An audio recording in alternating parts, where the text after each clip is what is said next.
pouvoir vraiment remercier le Seigneur pour cette journée un petit peu plus, un petit peu plus grisounette, mais qui nous permet d'avoir un petit peu de pluie. Merci Seigneur.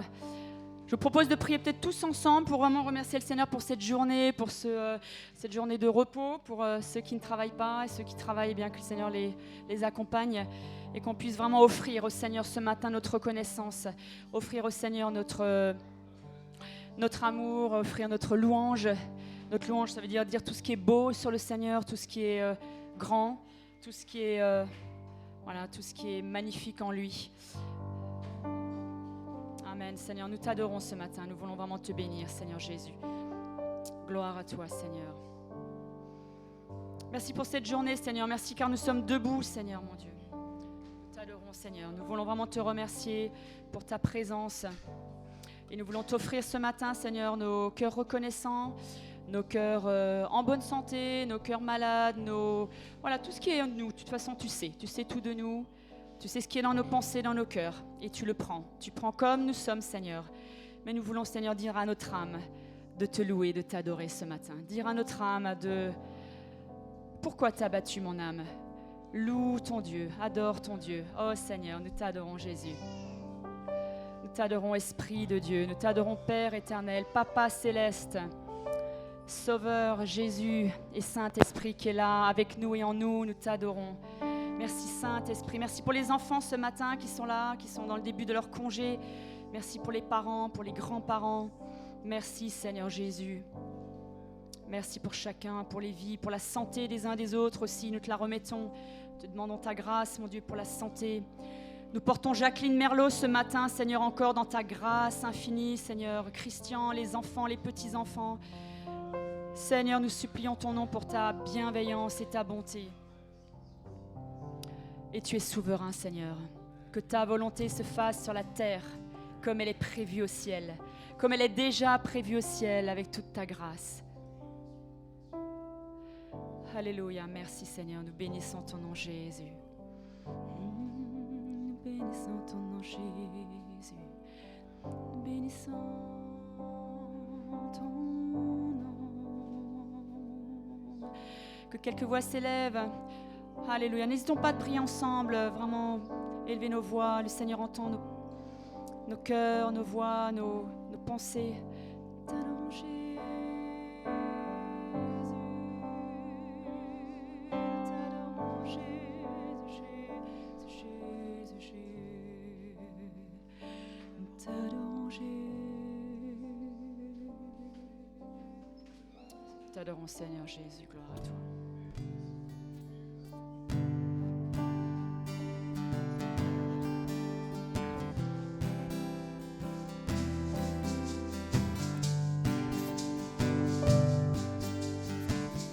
Nous allons offrir notre reconnaissance au Seigneur. Les enfants et les moins jeunes, il y a des percussions devant. Juste nous suivre pour qu'on reste bien ensemble dans les rythmes. Mais vraiment, venez vous servir. Il y a aussi des foulards de couleurs si vous voulez vous réjouir. Il y a de la place devant si vous voulez un petit peu circuler. Vraiment, soyez libres.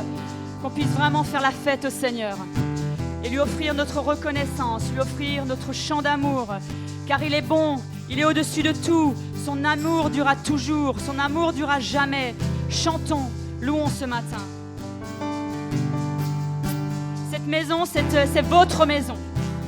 C'est votre maison, c'est notre maison, on est d'accord ? C'est pas la maison du pasteur, c'est votre maison. Alors vraiment, prenez la place. Prenez vraiment, ce que vous voulez pour être en joie, pour exprimer au Seigneur ce que vous souhaitez. Il y a aussi un drapeau derrière que Brigitte avait amené. Si vous voulez le prendre et vraiment adorer le Seigneur avec cette bannière, faites-le. Vraiment, pas de gêne ce matin. Offrons au Seigneur reconnaissance. On y va, car il est bon, il est au-dessus de tout. Alléluia. Chantons,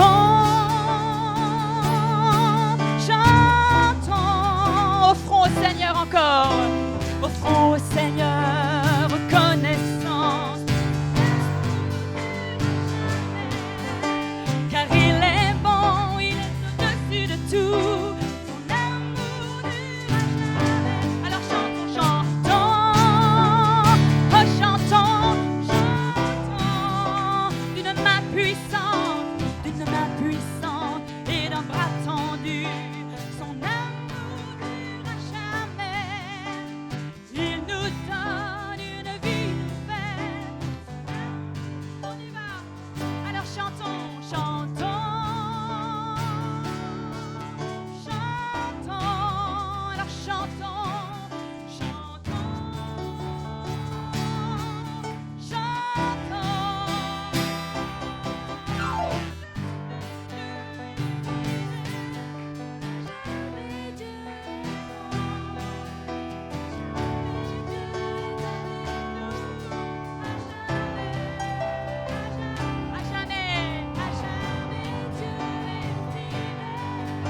nous offrons, Seigneur, offrons au Seigneur reconnaissance.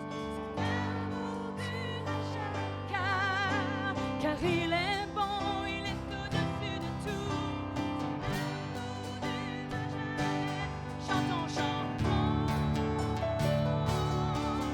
chantons d'une main puissante et d'un bras tendu. Il nous donne une vie nouvelle, son amour dure jamais. Chantons, chantons, chantons, alors chantons, chantons, chantons. À jamais Dieu est fidèle, à jamais Dieu, merci tu es bon. Tu es avec nous à jamais, à jamais, à jamais. Dieu est fidèle, à jamais Dieu est bon, à jamais Dieu est avec nous, à jamais, à jamais, à jamais. J'aimerais qu'on change le à jamais avec à toujours, à toujours, à toujours. Dieu est fidèle. Toujours tu es bon, toujours, oui toujours tu es avec nous, oui toujours, oui toujours, oui toujours tu es fidèle, oui toujours tu es bon, oui toujours tu es avec nous, oui toujours, oui tout encore, oui toujours tu es fidèle. Oui, toujours tu es bon. Oui, toujours tu es avec nous.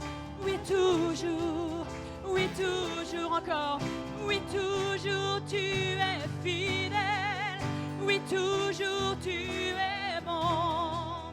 Oui, toujours tu es avec nous. Oui, toujours, oui, toujours, oui, toujours. Oui, toujours. Merci Seigneur. Oui, toujours. Oui, toujours.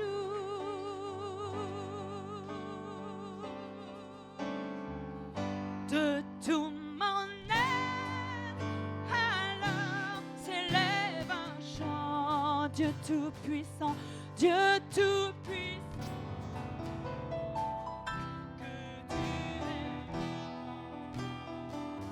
De tout mon être, alors s'élève un chant. Dieu tout-puissant, que tu es grand. Encore une fois, de tout mon être, alors s'élève un chant. Dieu tout-puissant.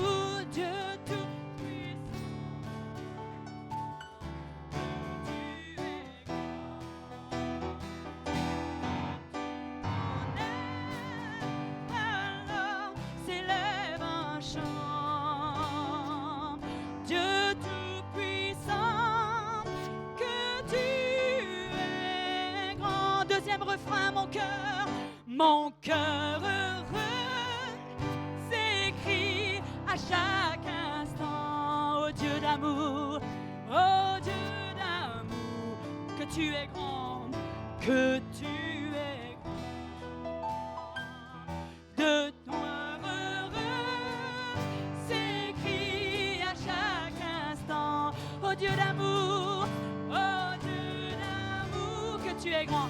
Que tu es grand, alors mon cœur redit la nuit, le jour, que tu es bon Seigneur, que tu es bon, ô Dieu d'amour, ô Dieu d'amour, que dans mon cœur redit la nuit, le jour. Que tu es bon, ô Dieu d'amour.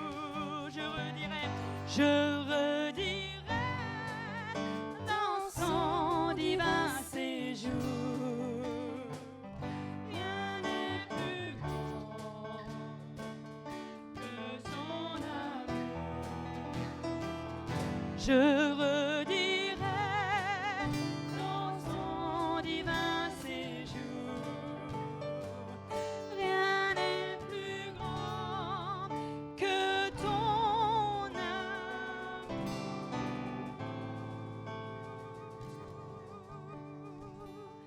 Merci Seigneur pour ton amour insondable. Merci Seigneur. Nos cœurs peuvent s'écrier Seigneur. Nos cœurs peuvent s'écrier à toi Jésus. Alléluia. Merci Seigneur.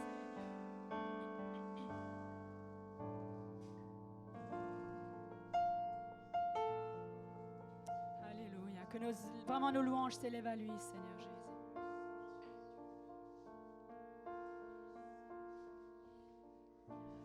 Oh Jésus, mon sauveur, Seigneur, nul n'est comme toi.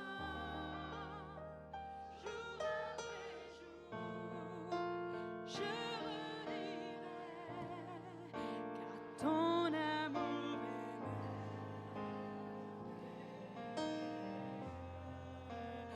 est mon abri, mon abri.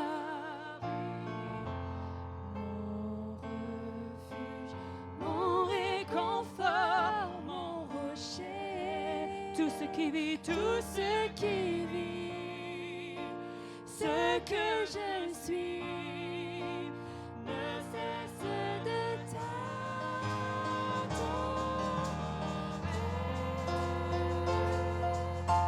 Chante au Seigneur, crie de joie, terre entière. À Dieu la gloire, la puissance et l'honneur. Les monts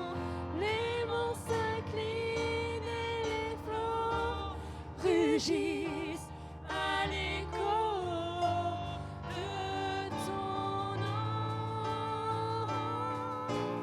Devant tes œuvres et mon cœur crie de joie.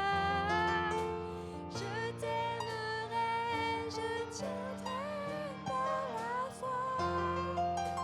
Rien ne pourrait égaler tes promesses.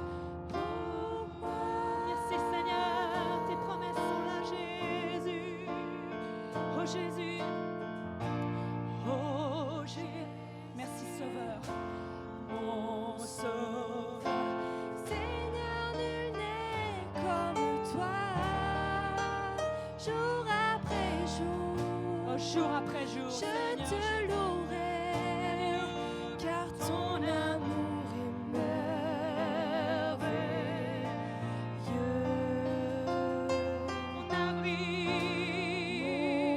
Mon abri, alléluia, mon refuge, mon réconfort, mon rocher, le rocher des âges, Seigneur. Tout ce qui vit, ce que je suis, ne cesse de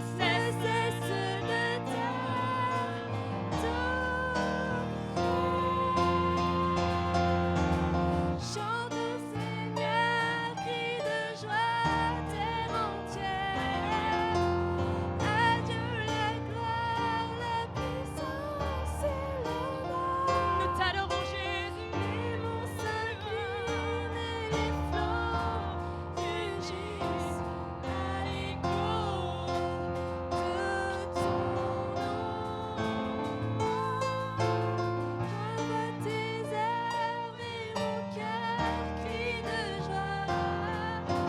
Je t'aimerai, je tiendrai par la foi. Je tiendrai, Seigneur, alléluia. Rien ne pourrait égaler tes promesses. Oh, chantons. Chante au Seigneur. Chante au Seigneur, crie de joie, terre entière. Adieu la puissance et l'honneur. Oui, Seigneur Jésus, les monts s'inclinent et les flots rugissent à l'écho de ton nom. Alléluia. Oui, je vois, Seigneur Jésus, crie de joie. Je t'aime, je t'aimerai, je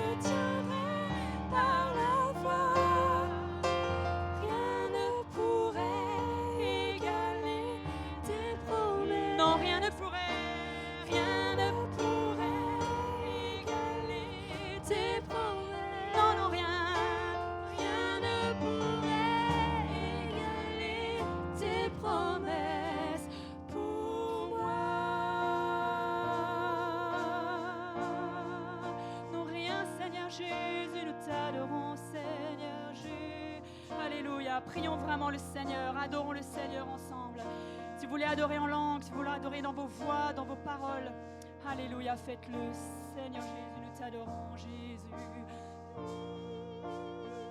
Nous t'adorons, Seigneur Jésus, Jésus Sauveur.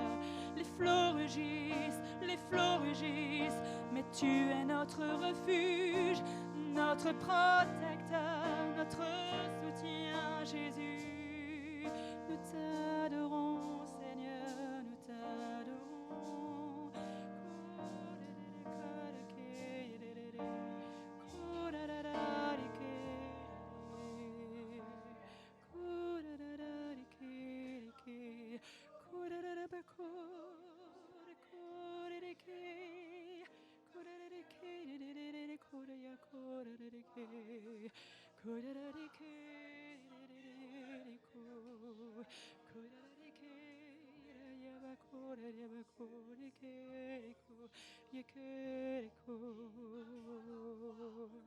Chante, Seigneur, mon refuge, mon rocher.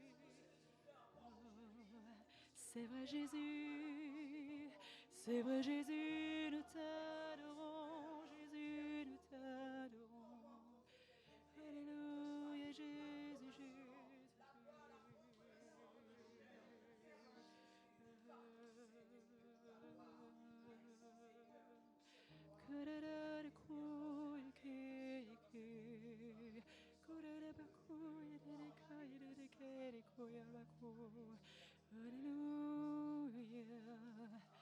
Alléluia, Jésus, Jésus. Mon refuge, Seigneur, mon rocher, Seigneur, il est ton rocher, il est ton refuge, alléluia.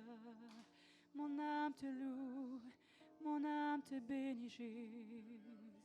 Les flots rugissent, mais tu es mon refuge, mais tu es notre refuge, Jésus. Vers qui d'autre irions-nous? Alléluia. Jésus, Jésus, Jésus, Jésus.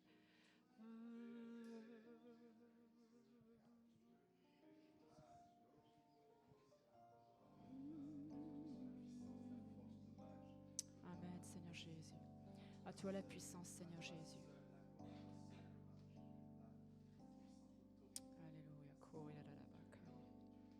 N'hésitez pas à partager ce que vous recevez. N'hésitez pas à partager ce que vous recevez. Un passage biblique, une image, juste quelque chose qui monte dans votre cœur de la part du Seigneur. Et même si vous hésitez, il n'y a pas de problème. L'Église examine, prend et voilà, on analyse et on réfléchit devant le Seigneur. Il n'y a pas de souci. Mais le Seigneur se réjouit de pouvoir que les uns et les autres partagent.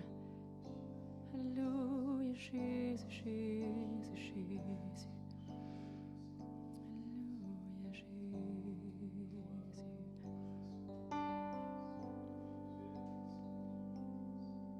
Alléluia, Jésus. Pendant que Catherine priait et elle pleurait devant le Seigneur par rapport à la situation du monde, à la situation des injustices, des violences, de tout ce qui se passe. Qui a toujours été là d'ailleurs, qui n'a jamais changé, qui est là depuis le début du péché de l'homme. Et le Seigneur me rappelait qu'il est en joie. C'est étonnant, hein, mais Dieu est joyeux, il est tout heureux, il est plein de joie. Et ce verset nous dit que la joie de l'Éternel est notre force. Et que c'est à lui la justice, la rétribution. Il fera justice dans toutes les situations. Toutes les injustices, il les réparera. Il les répare dans le ciel. Il les réparera à tout jamais. Il rétribuera. Il jugera toute situation, toute injustice, toute peine, toute violence. Il fera justice. Il fait justice. Nous devons vraiment avoir confiance que tout ce qui est injustice sur la terre, il rétablira toute chose. Toute chose. Et il reste en joie. Moi, je suis toujours tellement étonnée. Comment, Seigneur, tu peux être en joie parfaite en voyant ce que ta propre créature fait et dans quel état on a mis cette planète. Et Dieu reste en joie parce qu'il rétablira la terre, la nature, la création, en faisant une nouvelle terre, des nouveaux cieux. Il rétablira tout, tout. Nous n'avons pas à être pessimistes par rapport à l'écologie, etc. Parce que la Bible nous dit qu'il rétablira toutes choses. Une nouvelle terre, des nouveaux cieux. Là, chaque plante, chaque animal sera rétabli. Il va tout rétablir dans quelque chose de tellement infiniment plus beau et encore plus puissant et plus merveilleux, comme il l'avait conçu au départ, mais dans une gloire parfaite. Oh, merci Seigneur Jésus, que la nature fait partie aussi, Seigneur, pas juste les hommes, mais la nature. Nous voulons avoir confiance en toi, Seigneur Jésus, et rester en joie comme toi, Seigneur, mon Dieu. Avoir peine et avoir compassion, c'est vrai, et miséricorde, mais rester profondément en joie en toi. Aide-nous, aide-moi, Seigneur, aide-nous chacun. Et Seigneur, tu sauves encore, Seigneur, tu sauves dans nos familles, nous te remettons nos familles, Seigneur. Et tu sauves jusqu'au dernier souffle, tu peux sauver, Seigneur. Nous le savons combien de fois nous l'avons vu. Jusqu'au dernier souffle, tu vas encore appeler ceux pour qui nous prions, Seigneur Jésus. Alléluia Jésus. On va chanter encore ce chant qui justement dit majesté. Majesté à lui. Majesté, ça veut dire qu'il est le roi, il est le puissant, il est celui qui décide, celui qui a toute autorité. Me voici confondu par ta majesté, couvert par ta grâce infinie. Me voici conscient de mes fautes, conscient de ma situation, de la situation de son monde, mais couvert par le sang de l'agneau. Et ce monde est couvert par le sang de l'agneau. Et je suis dans ma confiance au Seigneur, dans mon acceptation couverte par le sang de l'agneau.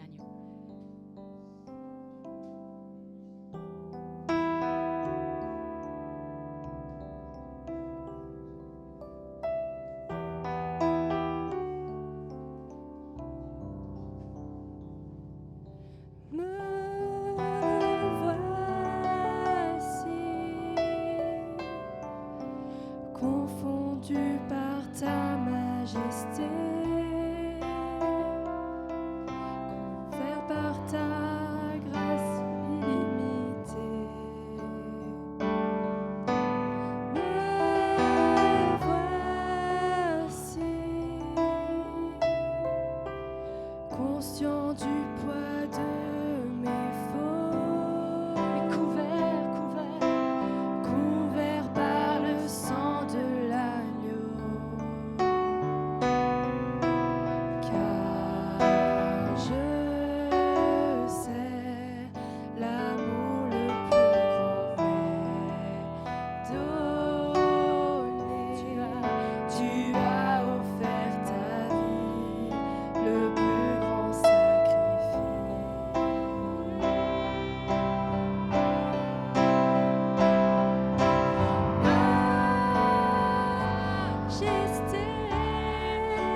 l'amour le plus grand m'ait donné. Tu as offert ta vie, le plus grand sacrifice. Majesté, Majesté, le roi des rois. Majesté, ta grâce m'a trouvé tel que je suis. Je n'ai rien à moi, mais en toi je vis.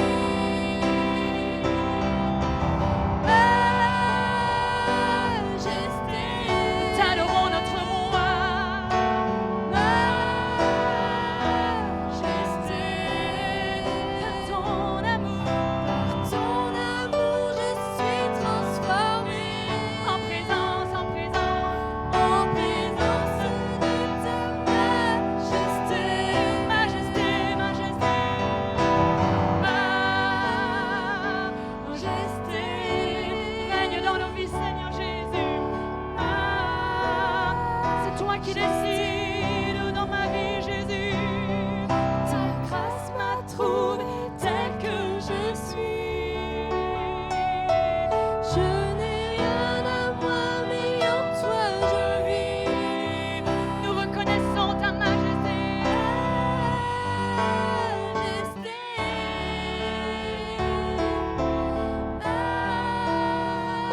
majesté, par ton amour je suis transformée. En présence de ta majesté encore. Majesté, le roi des rois. Majesté, Encore majesté. Regardons le roi des rois. Imaginons le roi des rois. Nous posons nos couronnes à toi, Jésus. Nous te donnons nos couronnes, Jésus. Nous te donnons nos couronnes, Seigneur. Majesté. Majesté, Jésus, le roi des rois. Sois le roi de ma vie, Jésus. Majesté.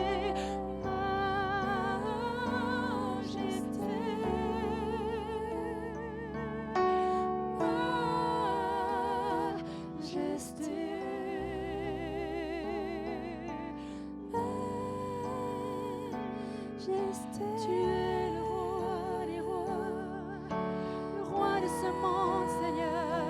majesté, Que ta volonté soit faite sur la terre comme au ciel, Jésus. Alléluia, Jésus, Jésus. Majesté. Alléluia, Jésus. Alléluia, Jésus. Sois le roi des rois dans ma vie. Tu es le roi des rois dans ce monde, sur la nation, sur les puissants, sur les grands. Tu es le roi. Ils font ce que tu veux, Seigneur. Ils se plient à ce que tu veux, Dieu vivant. Même si on ne comprend pas, Seigneur. Mais tu as le dernier mot, Jésus. C'est toi qui décides et qui as la fin, Seigneur Jésus. Tout puissant, victorieux, triomphant, Jésus. Oh, alléluia, Jésus. Tu es le guerrier puissant, le puissant, souverain, prince de paix, Jésus, Jésus, Jésus. Alléluia, Jésus. Alléluia.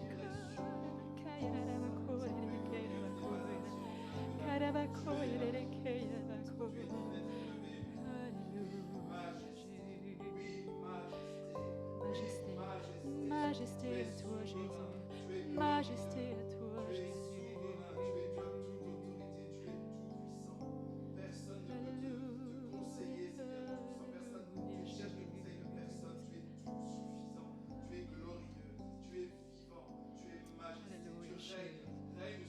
Oui, Seigneur Jésus. Sois le roi de nos cœurs, Jésus, c'est vrai. Alléluia, Jésus. Oui, merci, Seigneur.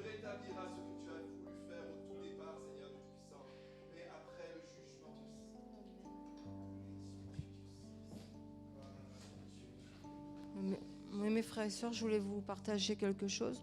Il y a 2 semaines, parce que dimanche, j'ai pas pu venir, le Seigneur m'avait mis quelque chose à cœur le soir. Et comme je suis toujours dans le doute, je dis Seigneur, je dis bon, si c'est de toi, tu me le remettras à cœur demain matin.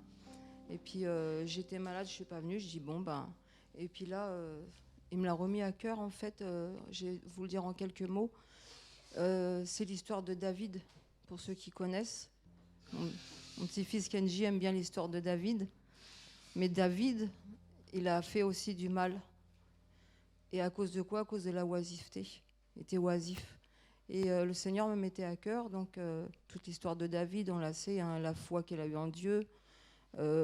Petit de nature, allant vers Goliath avec la foi de l'Éternel.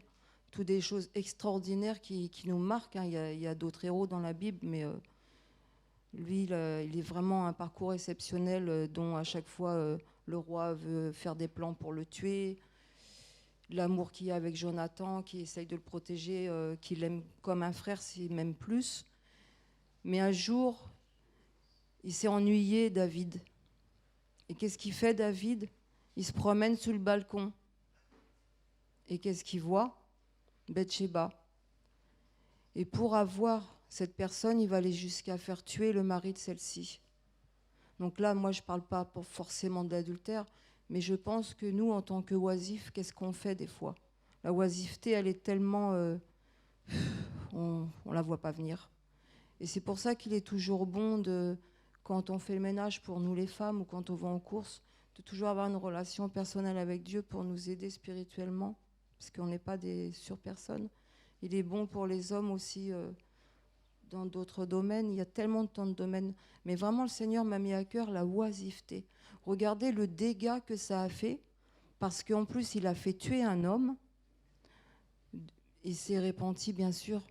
Dieu l'a pardonné parce qu'il l'aimait, mais il l'a quand même puni, parce que son premier-né, il est mort. Mais après, bien sûr, l'amour de Dieu, Dieu a pardonné et lui a donné un autre fils. Malheureusement, on sait que ce fils n'aura pas été comme David. Et David, merci Seigneur, on sait qu'il a vécu sa foi vers l'Éternel jusqu'à la fin de sa vie. Mais la oisiveté a provoqué un dégât dans sa vie. Mais voilà, c'est ça. Merci. Gloire à Dieu. On va laisser un temps de témoignage parce qu'il y a Amélie qui a souhaité nous témoigner ce matin de quelque chose de spécial que le Seigneur a fait. Donc je te laisse la place, Amélie.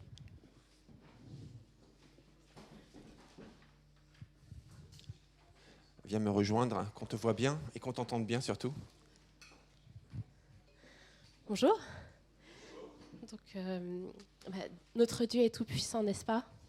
Il est bon. Et j'aimerais vous témoigner d'abord, pour commencer, en fait, c'est important par rapport au témoignage, replacer un peu un événement. Pour ceux qui ne savent pas, en fait, j'étais tombée gravement malade en 2019, en janvier 2019, et j'étais arrêtée pendant... parce que je travaille, j'ai été arrêtée pendant 9 mois. Voilà. Donc ça a été une période assez terrible quand même. Et à la fin de l'année 2022, donc de l'année dernière, début de cette année, j'avais des problèmes financiers. J'arrivais au bout de mes finances et je n'avais pas de solution. Donc je réfléchissais à demander une augmentation, changer de travail, etc. Donc des solutions parce qu'il me fallait des solutions. Voilà. Et j'avais rendez-vous avec la banque parce que je devais mettre à jour ma situation que je n'avais pas mis à jour depuis que j'étais tombée malade en 2019. Et en fait, lors du rendez-vous, la conseillère m'a dit, je lui ai parlé aussi de ma maladie, qu'elle n'était pas au courant, et et elle m'a dit, mais vous savez que vous étiez assurée, vous auriez pu, ça aurait pu être pris en charge en fait, les mensualités pendant votre maladie. Elle dit, mais bon, peut-être que vous pouvez encore faire une demande, je vais vous donner le numéro. Voilà. Donc j'ai appelé et puis j'ai constitué un dossier auprès de l'assurance. Mais ils m'ont dit, ça fait tard, c'est assez rétroactif, c'est a posteriori, donc c'est vraiment pas sûr que ça passe, mais bon, tentez quand même. Et Et donc voilà, j'ai fait le dossier et puis j'ai reçu un message comme quoi il n'était pas complet. Bon, il manquait le rapport d'hospitalisation parce que l'hôpital ne me l'avait pas fourni et il refusait de le fournir. Et donc du coup, j'ai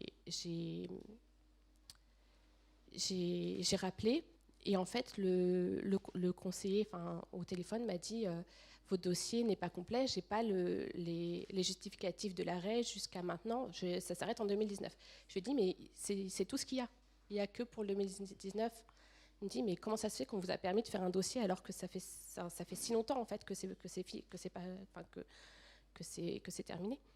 Il me dit bon bah tant pis, je vais le transférer tel quel et puis on verra.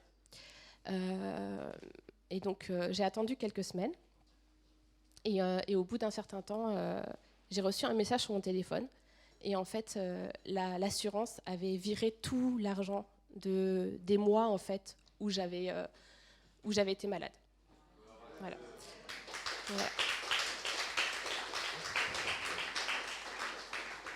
Donc c'est un petit peu un clin d'œil aussi à un message de Philippe où il disait que parfois il peut y avoir aussi des erreurs de la banque en votre faveur, etc.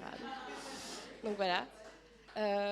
Donc merci Seigneur. Et c'est d'autant plus important, c'est même pas le fait que le Seigneur il a pourvu. C'est non seulement ça, mais c'est aussi le fait que pour moi c'était comme une restauration. Parce qu'il y avait des choses brisées dans ma vie suite à cette maladie.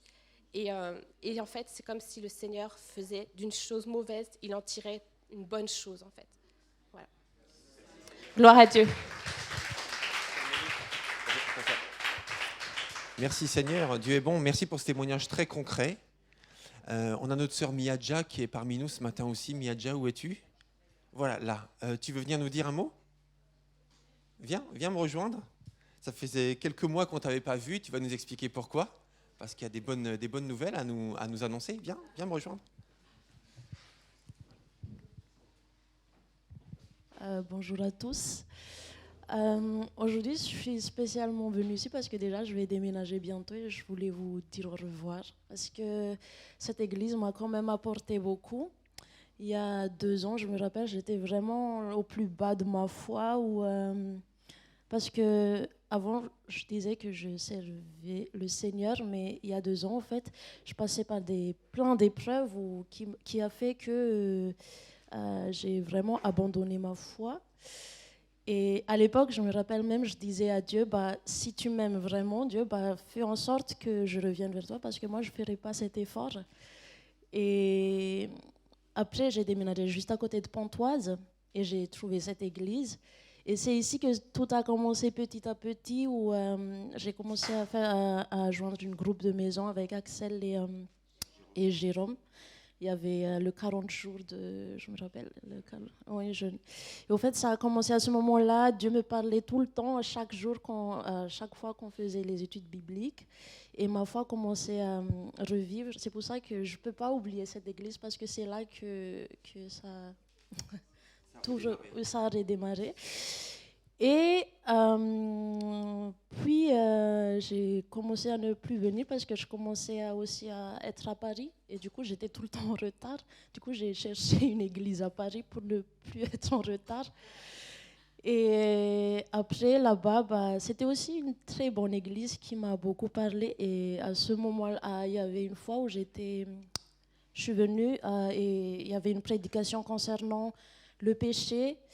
Et ça m'a fait rappeler qu'au fait, Dieu, il m'a toujours aimé. Il ne m'a jamais abandonné. Et même si moi, je voulais partir, je voulais plus faire en sorte que faire des efforts ou quoi que ce soit, au fait, il a fait en sorte qu'il m'a retenu, il m'a fait revenir. Et ce n'est pas par mes efforts, au fait, c'est vraiment lui qui a fait que si c'est moi, je ne suis même pas là aujourd'hui. Je ne suis même pas venue vous voir. Et juste une semaine après cette prédication-là, il y avait un appel pour le baptême. Et je n'étais pas baptisée juste une semaine après. Et donc tout ça, c'est vraiment grâce à Dieu. Il y a 2 ans, si on m'a demandé, est-ce que tu vas te faire baptiser d'ici 2 ans ? Non, Parce que pendant les 2 ans que j'étais vraiment au down de ma foi, je faisais même exprès de faire tout ce qu'il fallait pas, comme si je provoquais Dieu, au fait.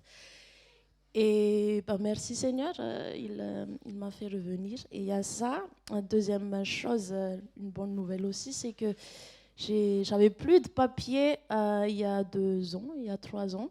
Et là, j'ai reçu récemment mon papier il y a 1 mois. Donc ça aussi, c'est une bonne nouvelle. Et la troisième chose, c'est que il y a 2 ans aussi, j'ai voulu préparer mon mariage avec mon copain. Et à l'époque, on s'est séparés. Et là, il est maintenant en France. On s'est remis ensemble, même s'il n'y a pas encore de discussion de mariage, mais c'est en cours. Donc, tout est rétabli petit à petit. Mais le mariage, le papier, tout ça, c'est secondaire. Ce qui est le plus important pour moi, c'est que Dieu, j'ai senti qu'il est vraiment fidèle. Et à l'époque, je doutais beaucoup de son amour. Je me suis dit, est-ce que je suis vraiment aimée par Dieu? Est-ce que je suis vraiment choisie et tout? Et là, le doute, il est totalement parti. Je n'ai plus aucun doute en moi. Là, j'ai totalement confiance en Dieu que vraiment, il m'aime et il est fidèle, au fait. Donc, voilà. Et voilà, c'est tout. Et merci à vous parce que tout a redémarré ici. Et c'est vraiment Dieu. Dieu, il est fidèle. Et il vous a utilisé. Je pense qu'il y a beaucoup qui ont prié pour moi. Et les prières se sont exaucées et voilà, Dieu répond aux prières. Voilà, merci. Merci en tout cas d'être venu nous annoncer ces nouvelles, parce qu'il arrive souvent que des gens sont bénis, après on n'a plus de nouvelles d'eux. Et ça nous rend triste parce qu'on s'investit dans la vie des gens spirituellement et amicalement. Et donc que tu sois venu nous dire au revoir et que tu sois venu nous témoigner de ce que Dieu a fait dans ta vie depuis, c'est un encouragement pour nous, donc merci à toi. Georges, je vais te laisser la parole pour la prédication. Je vous invite juste à vous lever. On va prier pour la prédication et on va prier pour Miaja aussi en même temps, tant qu'on y est. Et en tant qu'Église, la bénir au nom du Seigneur. Elle l'est déjà, elle n'a pas besoin de nous pour ça parce que le Seigneur agit. Mais on veut simplement se positionner comme des frères et sœurs qui la mandatent pour continuer sa vie dans le chemin de Dieu. Père éternel, je te remercie parce qu'avec l'Église, nous voulons te bénir pour toutes les actions que tu accomplis. Certaines sont visibles et on est au courant, et d'autres sont invisibles et on l'apprendra beaucoup plus tard. Mais nous te remercions parce que ta fidélité est incroyable et dépasse l'entendement. Alors merci pour Miaja, nous te remercions pour les bonnes nouvelles de sa vie.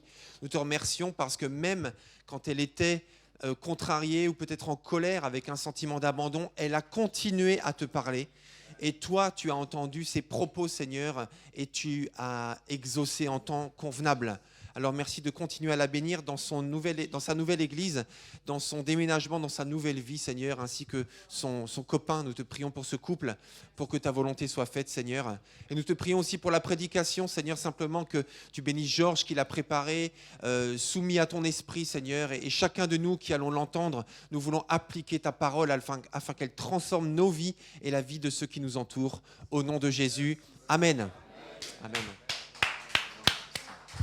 Amen, je suis tellement heureux d'être là. Je bénis Dieu parce que même si c'est souvent, même si c'est 1 fois par semaine à peu près qu'on se retrouve, pour la plupart d'entre nous, mais on a un Dieu qui peut faire des choses nouvelles. Est-ce que vous croyez ça? Il peut faire des choses totalement différentes, totalement nouvelles. Vraiment. Parce que c'est Dieu, et Dieu, il fait pas de photocopie. Il fait que des exemplaires uniques. On est tous des exemplaires uniques. Amen. Alors j'ai vraiment à cœur de vous partager la parole de manière un peu spéciale ce matin. Alors c'est presque une prédication, vous allez comprendre. Parce qu'en fait, moi ce que j'ai eu à cœur, c'est que la parole de Dieu fasse le maximum son effet en nous, vraiment. Parce qu'il y a cette parole, je vais la lire pour ne pas me tromper, mais c'est ma parole, c'est Dieu qui parle.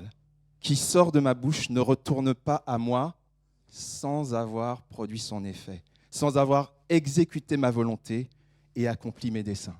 Ça, c'est vraiment le cœur de Dieu. OK ? Alors ce matin, on va lire la parole, on va méditer la parole, on va jouer la parole, on va chanter la parole, on va vivre la parole. On va essayer de vraiment la garder au plus près de notre cœur. Parce que le but, c'est qu'elle soit vraiment au plus près de notre cœur. Amen. Vous êtes d'accord avec ça? Alors le Seigneur m'a montré un passage, et on va le prendre tout de suite, si vous voulez bien, je vous l'affiche. C'est Luc 14, versets 7 à 24. Et quand je dis il me l'a montré, il me l'a vraiment montré. Je ne rentrerai pas dans les détails, faites-moi juste confiance. Alors c'est un passage que beaucoup connaissent et puis que d'autres vont découvrir. Mais c'est un passage qui est très riche parce que Jésus, il est invité. Il est invité par on va le lire tout à l'heure. Hein, on va prendre le temps de bien le lire, mais grosso modo, il est invité par un chef des pharisiens.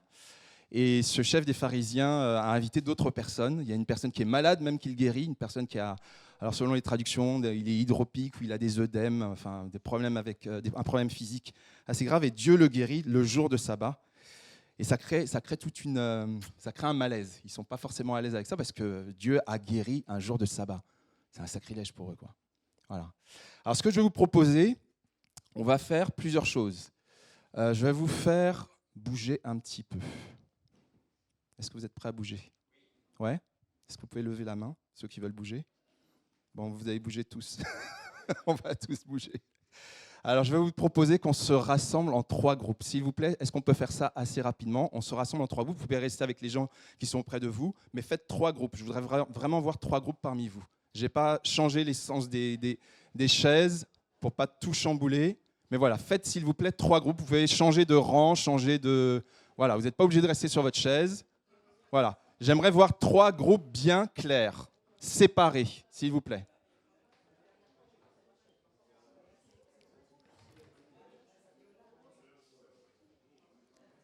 Oui, le premier groupe.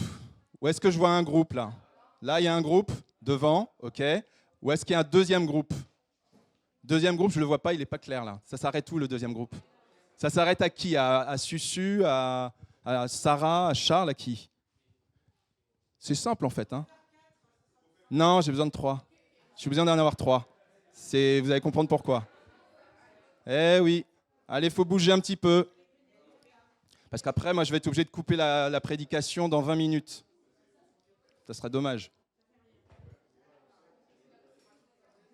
Ouais, vous avez changé de place. Ouais, trop bien. C'est bien. Allez. 3. J'ai absolument besoin de 3, pas 4. C'est vraiment 3. Vous allez comprendre pourquoi.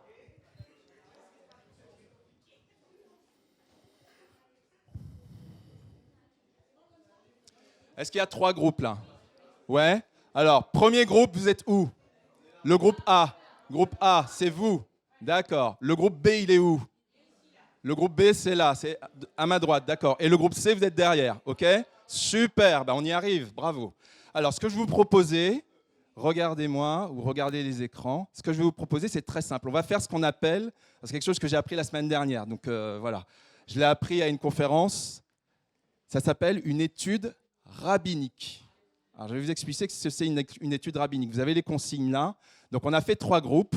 Le groupe A, donc celui qui est ici avec Nadège, Annie, Pat, etc.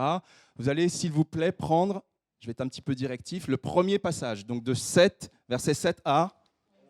Ok, donc ça, c'est ce que vous allez lire. Vous m'attendez. Le deuxième groupe, le groupe B, vous allez lire le deuxième passage, c'est de 12 à 14. Ok, le conseil de Jésus. Vous ne lisez que ça pour l'instant. Et le troisième groupe, vous lisez de 15 à 24. Vous avez pris le gros morceau, là. Voilà, il y a 10 versets. Voilà. Donc, je vais vous demander simplement, écoutez-moi avant de commencer à lire, c'est important. Pourquoi on appelle ça une étude rabbinique? Ça veut dire qu'en fait, le but, c'est qu'on se pose entre nous des questions. C'est ça le but. Okay, on va se poser des questions. On va lire le passage, on va prendre le temps un petit peu de lire. Donc, je vais vous laisser 7-8 minutes pour lire et pour vous poser des questions. D'accord? Vous allez vous poser des questions. Et ce que je vais vous demander, c'est que vous posiez des questions, pas des questions un peu évidentes, quoi. Genre, est-ce que Jésus était là? Ben oui, bon, voilà, c'est pas une question, quoi. D'accord? Mais par contre, des questions qui commencent par pourquoi Dieu a fait ça ou comment. D'accord? Essayez de garder ça. Pourquoi, comment, ou alors si vous trouvez d'autres types de questions, mais des questions qui amènent à quelque chose, une petite discussion. D'accord? Et pourquoi on dit que c'est une étude rabbinique? C'est parce qu'en fait, il faut un rabbin ou une rabbine. Les deux existent, hein. On dit rabbine, ça existe, j'ai vérifié. Okay? Donc il faut, parmi vous, ce n'est pas un chef, c'est juste une personne, d'accord? Et ce n'est pas forcément des membres de l'équipe pastorale, je le précise. Voilà, il faut juste une personne. Vous m'écoutez? Si vous n'écoutez pas, vous n'allez pas comprendre. Voilà.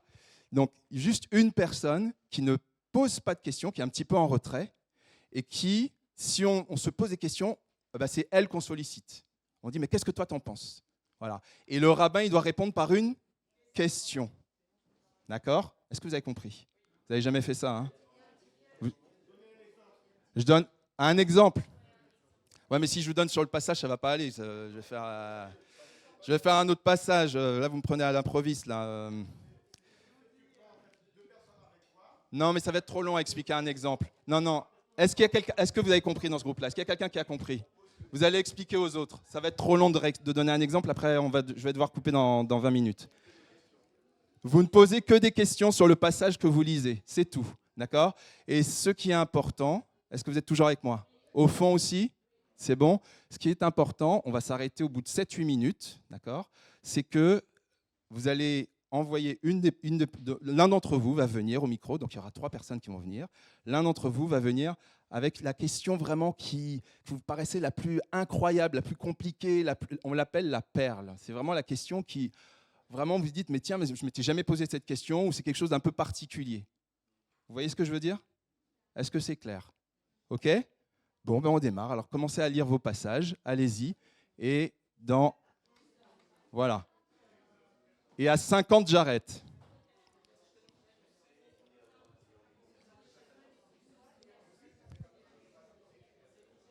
J'arrête dans 6 minutes.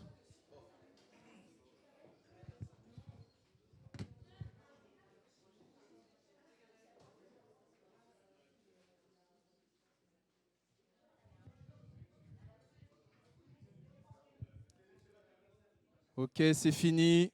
C'est fini, on va s'arrêter. Chut, s'il vous plaît, on va s'arrêter. Non, parce que sinon, après, on va me dire que la prédique, je suis obligé de la couper, donc je suis obligé de m'arrêter. Allez, on va s'arrêter. Je sais, c'est un petit peu frustrant, mais il faut s'arrêter. Quelle est votre question? Est-ce que vous avez trouvé votre question dans ce groupe-là? C'est bon? Est-ce que dans le groupe A, vous avez trouvé votre question? Vous avez trouvé votre question? Alors, attends. Ok. Et est-ce que vous avez trouvé votre question là-bas? Le groupe C, c'est bon? Super. Ok. Oui? C'est pas grave. C'est pas grave. C'est pas grave. Je vais expliquer, t'inquiète. Tout va bien. Allez, on s'arrête s'il vous plaît.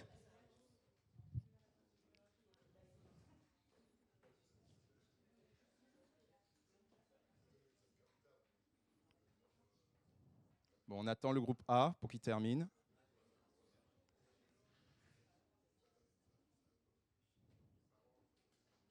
Ok. Allez, s'il vous plaît, restez avec vos groupes. Ça va être utile tout à l'heure. Alors, qui sont les délégués? Groupe A, ok, il y a Salomé. Il y a qui d'autre pour le groupe B? C'est qui? Ok, Seb. Et pour le groupe, le 3e texte, est-ce que vous avez un délégué, s'il vous plaît? Ce n'est pas forcément le rabbin ou la rabbine. Hein. Allez-y, s'il vous plaît. Viens, s'il te plaît. Venez. Oui, viens. Je sais que c'est un tout petit peu frustrant parce qu'on aurait voulu en dire beaucoup plus, mais c'est là où on voit la richesse de la parole. C'est ça aussi le but de l'exercice. Alors, voilà, si je peux avoir les micros pour chacun et chacune. Merci. Thierry. Merci. Voilà. On va passer d'abord le groupe A, donc c'est Salomé. Donc tu vas nous dire la perle, vraiment la question. Alors en 2 phrases maximum, vous développez pas. Non, développez pas, on n'aura pas le temps. En 2 phrases, on verra qui est vraiment humble et soumis. Voilà, donc en 2 phrases, quelle était votre phrase? Quelle était votre question? Vas-y. Pourquoi Jésus il a choisi l'image du mariage? Ok, très clair. Ok, on ne fait que donner la question pour l'instant et on verra peut-être dans ce que je vais développer tout à l'heure, peut-être que je vais en parler. Okay. Alors pourquoi Jésus pense qu'il faut attendre en retour lorsqu'on invite quelqu'un? Ah, ok, intéressant. Donc ça c'était le groupe. Ok, le 2e. Ouais. Et le 3e? Pourquoi le maître n'a pas annulé la fête? Intéressant, d'accord. Ça, c'est une bonne question. Super. Vous avez 3 bonnes questions. Bravo, en tout cas, pour la perle. On peut les applaudir. Merci. Reste avec moi, Salomé. Ok, alors c'est vrai la parole, on pourrait en dire beaucoup, on pourrait vraiment approfondir, on pourrait aller dans plein de directions, on va faire des choix. Simplement, ce que je vais vous proposer pour qu'on vive la parole, Salomé va prendre le relais, parce qu'en fait, vous avez vu sur la slide, c'est pas que moi qui prêche ce matin, c'est un petit peu Salomé, entre guillemets, hein, je mets des guillemets. Mais en tout cas, elle est avec moi. Voilà, on l'encourage Salomé. Voilà, tiens ma belle.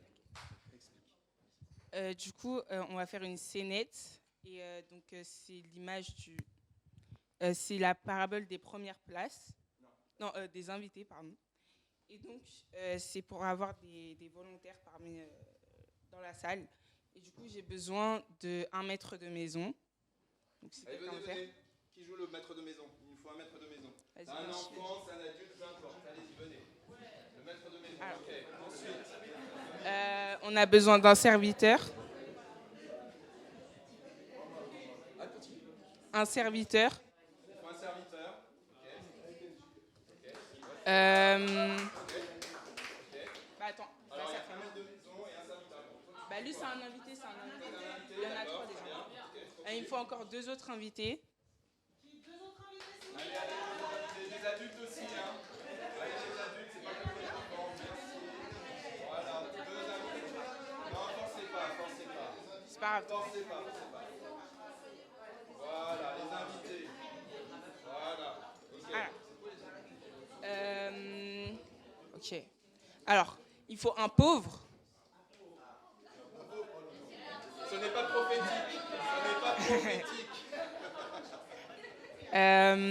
Un estropié. Ça n'est pas prophétique non plus. Non, Daniel. Mais c'est pas grave. On refuse. Ensuite. Un aveugle et un boiteux.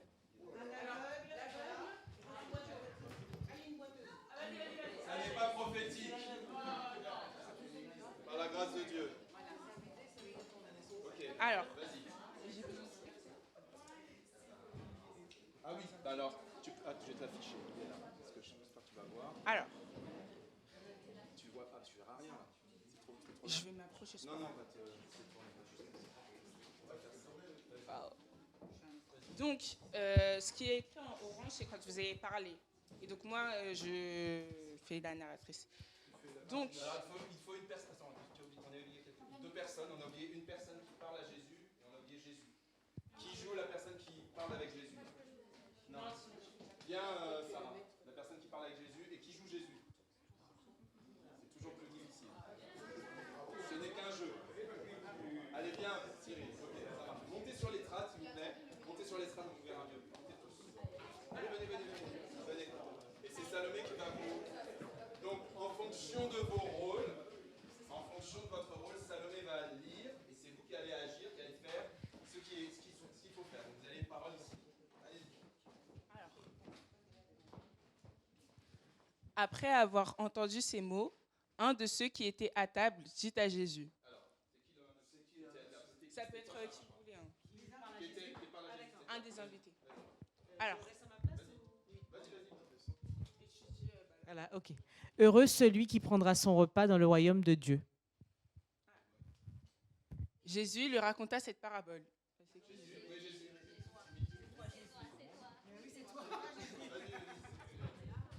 C'est où? Un homme offrit un grand repas auquel il invita beaucoup de monde. À l'heure du repas, il envoya son serviteur dire...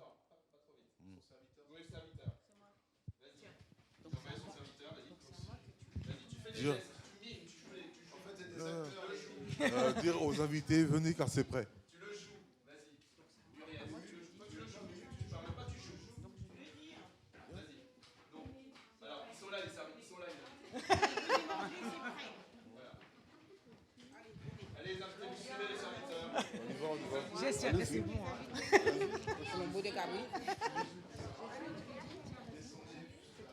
Pourquoi?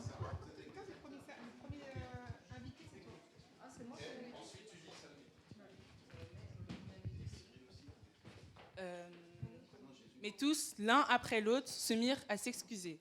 Le premier, donc Le premier invité. Vas-y. Qu'est-ce qu'il dit? C'est où là? le premier invité dit J'ai acheté un champ Il faut que j'aille le voir. Je te prie de m'excuser. Deuxième invité. Mais qui est le narrateur? Un autre lui dit. J'ai acheté 5 paires de bœufs et je vais les essayer. Je te prie de m'excuser.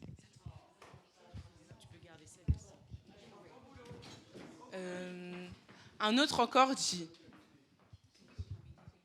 Je viens de me marier et c'est pourquoi je ne peux pas y aller. Le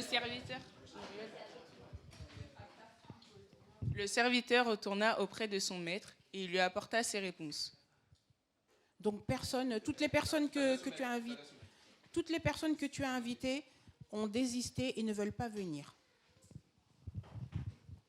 Le maître de la maison. Ce qui est madame. Ok.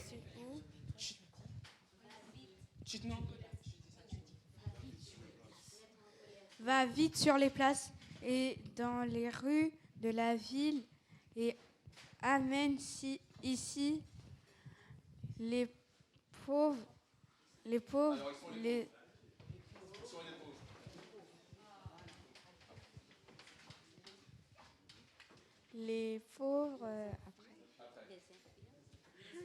Je suis où? Les infirmes, les aveugles et les boiteux. Après un moment, le serviteur... Donc, après un moment, le serviteur vint dire. Maître, tes ordres ont été exécutés, mais il y a encore de la place. Alors, ah oui, attendez. Le maître dit alors à son serviteur. Attends. Va sur les champs, les cheminées, les chemins de campagne, le long des haies et oblige les gens à entrer afin que ma maison soit remplie.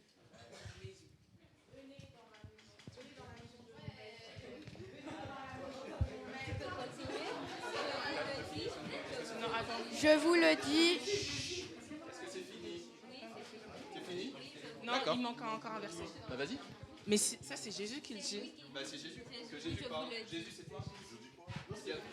Donc vas-y. La dernière phrase. C'est la dernière phrase. Aucun de ceux qui avaient été invités. En bas, en gras. Je vous le dis, aucun de ceux qui avaient été invités ne mangera de mon repas.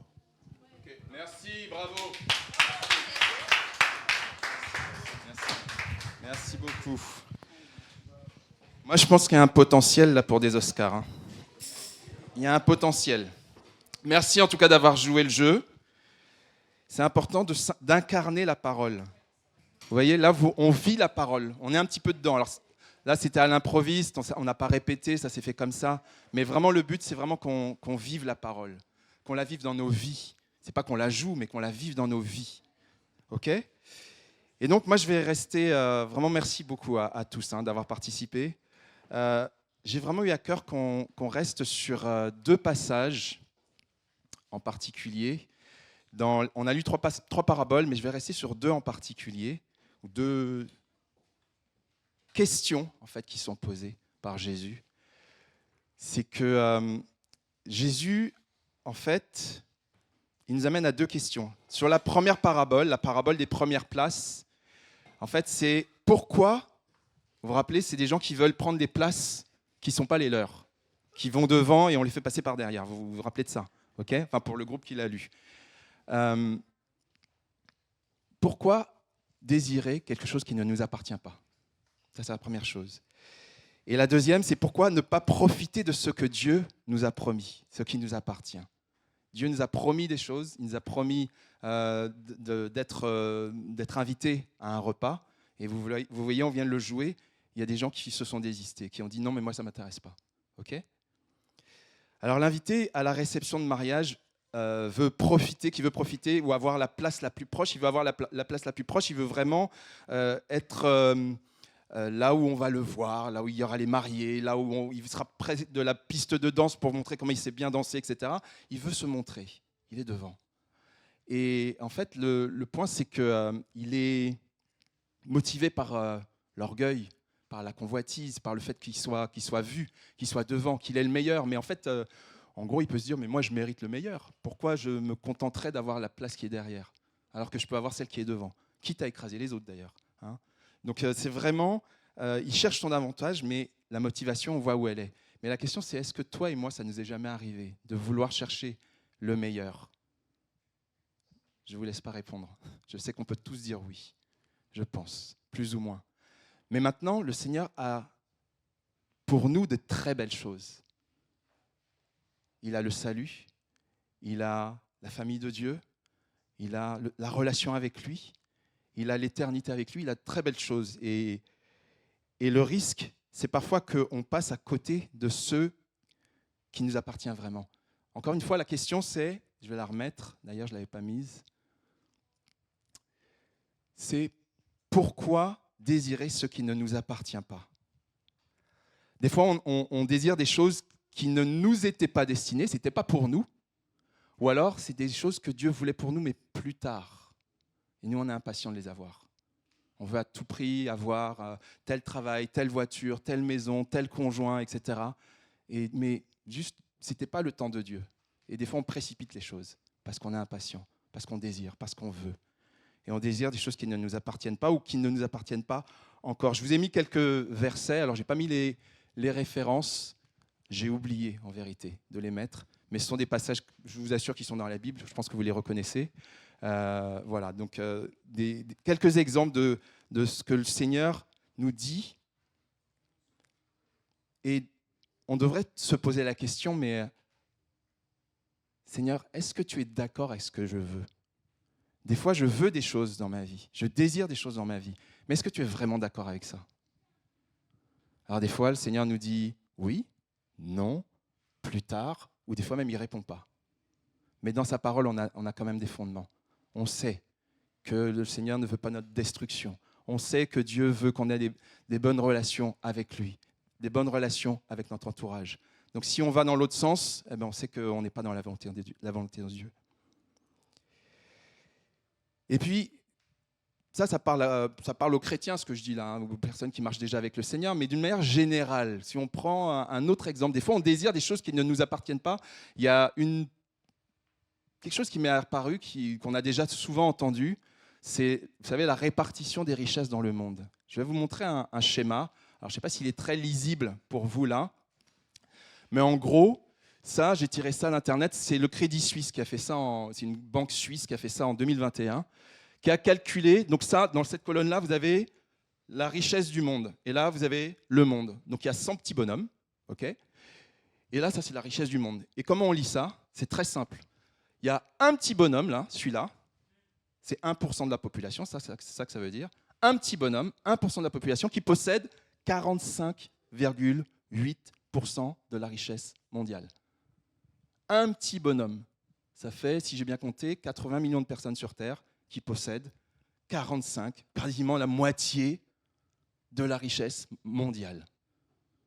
Et à l'inverse, on a, je ne sais plus combien, on a 55 petits bonhommes qui possèdent à eux seuls 1,3% de la richesse mondiale. Il y a un petit souci, on est d'accord. Ok?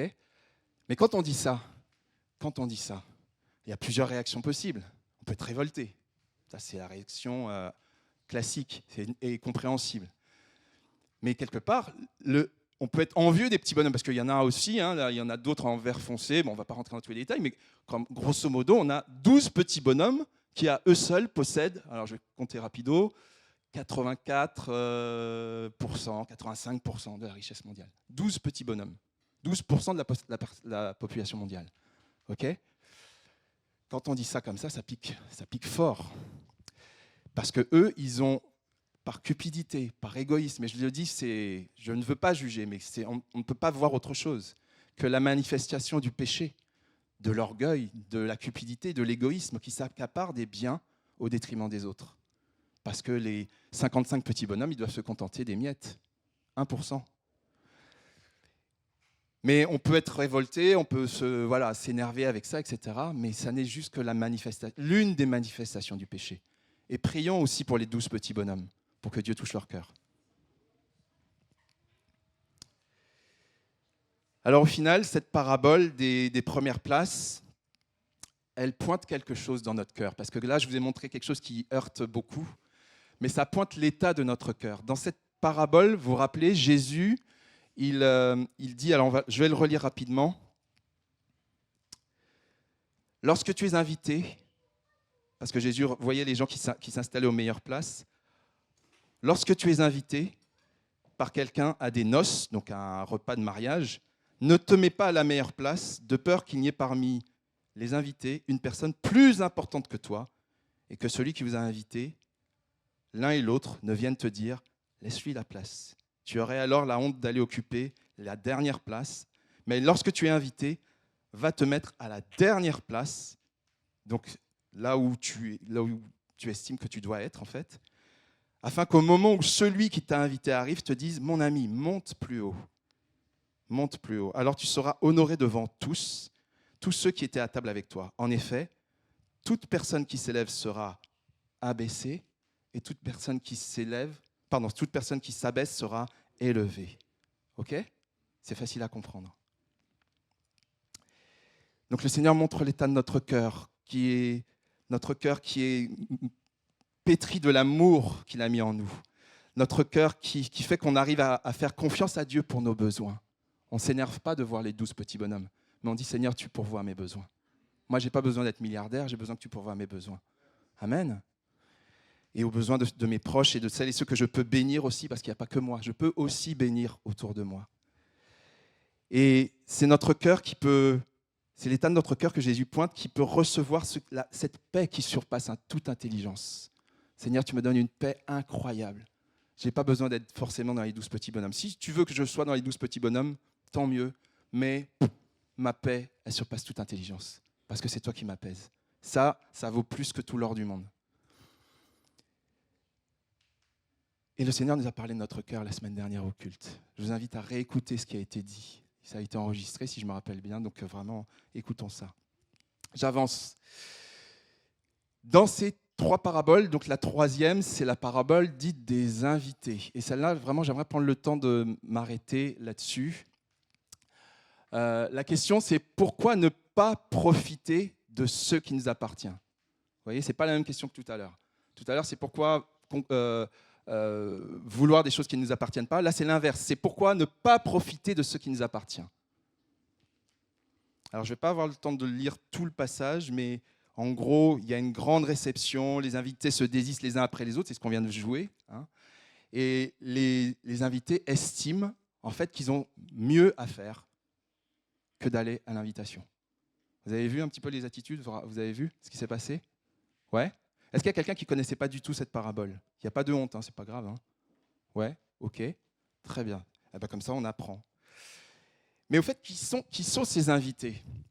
Qui sont ces invités ? Ces invités, c'est un peu toi et moi, en fait. Si à un moment, quand on ne connaissait pas Dieu, on a refusé, ou quelqu'un qui peut-être qui est connecté, qui ne connaît pas Dieu, tu as refusé ou tu n'as pas encore accepté l'invitation que Dieu te fait de changer de vie, d'accepter Jésus. C'est eux, ces invités, qui ont refusé l'invitation. Le maître, c'est Dieu, on a compris dans l'histoire. Ok ? Et donc, est-ce que tu acceptes ou tu refuses cette invitation ? Alors, c'est important parce que vous avez vu que c'est un repas, cette histoire. Une histoire de repas, etc. Donc, vous avez vu la petite image que j'ai mise, c'est un repas, c'est l'été, on aime bien, il fait chaud, dans les jardins, les barbecues, les machins, ou à l'extérieur ou à l'intérieur, peu importe. Mais voilà, c'est un repas. Un repas, c'est sympa. Oui ou non ? Bon, je dis ça un jour de jeûne et prière. Je rappelle qu'aujourd'hui, c'est jeûne et prière de l'Église. Ok ? Mais ce n'est pas grave. Ce qui est important, c'est que un repas, on trouve ça sympa parce que c'est convivial, parce que c'est chaleureux, on peut se dire des choses, raconter des blagues, on se donne des nouvelles, machin. On passe un bon moment.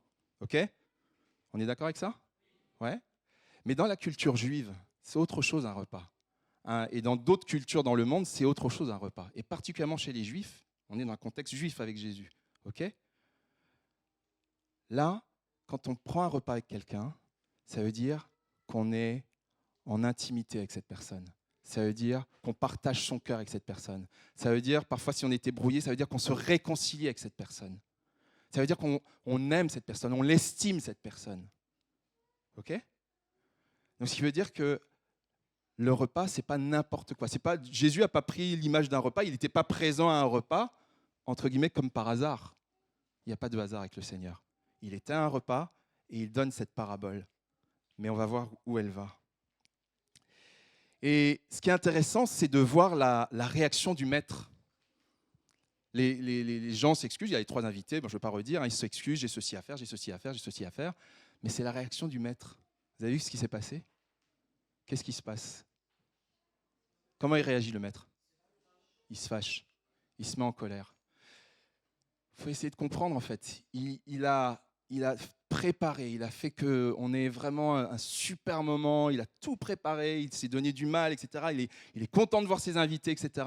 Et les uns après les autres, moi, tu sais, moi, j'ai des bœufs, moi, j'ai ma femme, moi, j'ai mon champ. Voilà, en gros, c'est ça. C'est j'en ai rien à faire de ton invitation. C'est ça que ça veut dire. Vous imaginez le cœur de Dieu, le cœur du maître. On va parler de Dieu. Vous imaginez le cœur de Dieu. Il est vexé, il est touché. Il voulait se réjouir avec toi et avec moi. Et moi, je lui dis, ou toi et moi, on lui dit, non, finalement, j'ai autre chose à faire. En gros, c'est ça que ça veut dire. Maintenant, on n'a pas un dos de condamnation. On va voir là où ça nous amène, cette histoire-là. Mais simplement, prenons conscience du cœur du Père, du cœur de Dieu, qui voulait juste passer un excellent moment avec nous. C'est ça, en fait. Il ne voulait pas nous casser les pieds. Il voulait qu'on passe un super moment ensemble. Et ce que veut dire la réaction des invités, c'est qu'ils donnent priorité à autre chose. Leur priorité, on va voir les excuses, elles sont assez simples. Hein, vous avez vu, il y a 2 types d'excuses. Il y a les excuses, moi j'en ai trouvé 2. Si vous en trouvez 3, dites-moi, c'est super intéressant. Mais moi j'en ai trouvé juste 2. Les excuses économiques, je dois m'occuper de mon bœuf ou je dois m'occuper de mon champ. Ça, c'est une excuse économique. Ça veut dire quoi ? Ça veut dire le matériel, ça passe avant. Dans ma vie, le matériel passe avant. C'est ça le message. Le matériel, tu peux me dire ce que tu veux, l'éternité, tatitata, ce que tu veux. Moi, je veux d'abord m'occuper du matériel. C'est ça que ça veut dire. C'est très clair. Le message, il est clair. Moi, j'aurais juste une petite question. Je me dirais, mais ton bœuf, ton champ, si tu vas à l'invitation, ils seront toujours là. Ils ne vont pas bouger. Voilà. Donc, il y a une forme de peur, en fait, de perdre le matériel. Il va se passer quelque chose avec mon matériel. Si j'accepte de marcher avec le Seigneur, je vais perdre le matériel. Non, au contraire, c'est l'inverse. Dieu va pourvoir à tes besoins. Mais tu vas vivre autrement. Tu ne vas pas vivre selon les critères de ce monde. Tu vas vivre par la foi. Ça ne sera pas toujours facile, mais c'est tellement une bénédiction. Et puis le deuxième type d'excuse, c'est l'excuse sentimentale. Il faut que j'aille, vous avez entendu ce que Kenji a dit, il faut que j'aille me marier, il faut que j'aille m'occuper de mon épouse. Tu es un petit peu jeune pour te marier, mais bon. Ça viendra, chaque chose en son temps. Voilà. Mais l'excuse sentimentale, je dois m'occuper de mon épouse, je viens de me marier. Alors, sauf si le serviteur avait demandé ça le jour du mariage ou le soir des noces, de la soirée de noces. Bon, ok, là, il y avait une excuse. Mais admettons, il s'est marié il y a quelques jours et puis lui, il dit non. L'excuse sentimentale, ça veut dire quoi ? Ça veut dire, mes sentiments, c'est ça le message, mes sentiments ont plus d'importance que ce que tu me dis. Ce qui est le plus important, c'est ce que je ressens. Ce qui est plus important, c'est comment je me sens. Ce qui est plus important, c'est comment je subis ou je réagis aux circonstances. Mes sentiments comptent plus que ta parole, Maître, Dieu. C'est ça le message qui est passé. Vous l'aviez déjà peut-être compris, mais je me permets juste de le partager ce matin. Et notamment, ce qu'on voit, c'est qu'ils choisissent, ils sont libres de choisir. Et le serviteur ne va pas leur courir après. Ils partent, ils font leurs affaires et ils sont libres. Mais parce que Dieu est bon, le Seigneur va ouvrir la bénédiction à d'autres personnes, aux pauvres, aux estropiés, aux aveugles, aux boiteux. OK ? Pourquoi ? Moi, je me suis posé la question, mais pourquoi ? Il y a une question, vous avez posé la question tout à l'heure, mais pourquoi la fête n'a pas été annulée ? Je crois qu'il y a un groupe qui a dit ça. C'est Jean-Yves, le groupe, voilà. Pourquoi la fête n'a pas été annulée ? Il aurait pu annuler la fête, il dit, mes invités ne viennent pas, j'annule, quoi. Vous imaginez, pour vous organisez une fête, tous les invités vous disent, non. Oui, ça coûte de l'argent, mais la nourriture est déjà prête, ouais. Alors, quand Dieu commence quelque chose, il finit. On pourrait dire beaucoup de choses, vous avez raison. On pourrait dire effectivement beaucoup de choses. Mais ce que vous dites est très juste. Moi, j'ai trouvé aussi autre chose. C'est que Dieu, il y a une parole qui est tellement forte, je vais la lire pour ne pas me tromper. Je vais la retrouver. Ah ben non, je l'ai mis dans des notes ailleurs, c'est pas grave. La bénédiction et la bonté de Dieu doivent se manifester. Je répète, la bénédiction et la bonté de Dieu doivent se manifester. C'est-à-dire que la bénédiction du repas, il y a des gens qui doivent en bénéficier. Pourquoi ? Parce qu'il dit et la chose arrive. Parce qu'il ordonne et elle existe. Parce que quand Dieu dit quelque chose, il faut que ça se produise. Alors il veut que ce soit toi et moi qui en bénéficions, mais si tu ne veux pas, il y en aura pour d'autres. C'est ça que ça veut dire. OK ? Mais il veut que ce soit toi et moi. Il veut que ce soit le monde entier. Mais on est libre de dire oui ou non. C'est juste ça. Et puis, alors au final, la salle est remplie et le maître est content. Donc voilà, j'ai lu les quelques questions. Mais Jésus se place sur une toute autre perspective. Parce que si on reste sur une histoire de repas, il est vexé, ils ne sont pas venus, ils ont fait des excuses, on a compris, mais ce n'est pas ça vraiment que ça veut dire en fait. Jésus, il voit beaucoup plus loin. Il est à un repas, il est invité avec des vrais gens, il leur parle du quotidien, de la terre, mais il leur parle aussi du ciel. Et je vous ai mis 2 références. Je vous inviterai vraiment à les lire, à les relire si vous les connaissez, qui parlent. Alors Matthieu 22, c'est la parabole qui est sœur en fait de ce qu'on vient de lire de la parole des invités. On appelle ça la parabole des noces. C'est à peu près la même histoire, mais pas tout à fait. Mais elle est vraiment sœur et elle va dans le même sens. Et puis, Apocalypse 19, on va y venir, Apocalypse 19, qui parle de ce qu'on appelle les noces de l'agneau. Est-ce que vous avez déjà entendu cette expression-là ? Ouais, les noces de l'agneau, le mariage de l'agneau de Dieu, le mariage de Jésus. Bon, je pense que ce n'était pas un scoop, vous savez que Jésus va se marier. Hein. Il va se marier avec nous. Il va se marier avec nous, c'est ça l'histoire. Amen. Nous sommes l'épouse, l'Église est l'épouse. Dans le monde entier, de tout temps, l'Église est l'épouse. Et en clair,